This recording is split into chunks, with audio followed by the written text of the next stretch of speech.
To football, and there was a huge shock in the Champions League as holders Real Madrid were dumped out by Dutch side Ajax.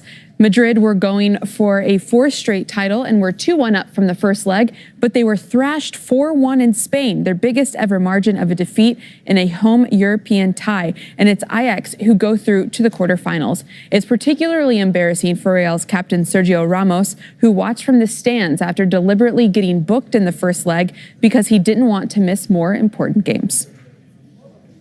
We're devastated because we're not used to not fighting for a title at this stage of the season. We're shattered because we're out of our competition, where we've been kings for a very long time. The team is broken because we've got nothing to fight for. For Ajax, it's the first time they've won a Champions League knockout game since 1997. The wage budget for their first, second, and youth team is the same as what Real Madrid's Gareth Bale makes on his salary. This is an historic victory for Ajax. Almost no one believed in us, not even the experts, but 4,000 fans did. And also the team did. They've proved so from the very beginning. They felt good and everything clicked into place. Tuesday's other match saw Tottenham seal a 4-0 aggregate win over Borussia Dortmund. It finished 1-0 on the night thanks to Harry Kane, who becomes Tottenham's all-time leading scorer in Europe with 24 goals.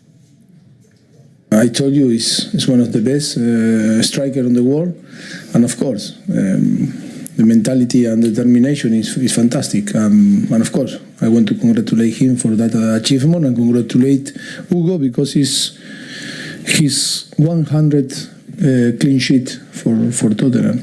Massive achievement too.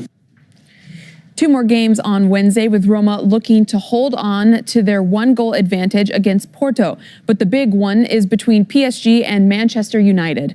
United are looking to overturn a 2-goal deficit from the first game. The Premier League team lost 2-0 at Old Trafford and face a challenge to make it into the quarterfinals against the French league champions. But their caretaker manager insists United can do it, especially if they score first.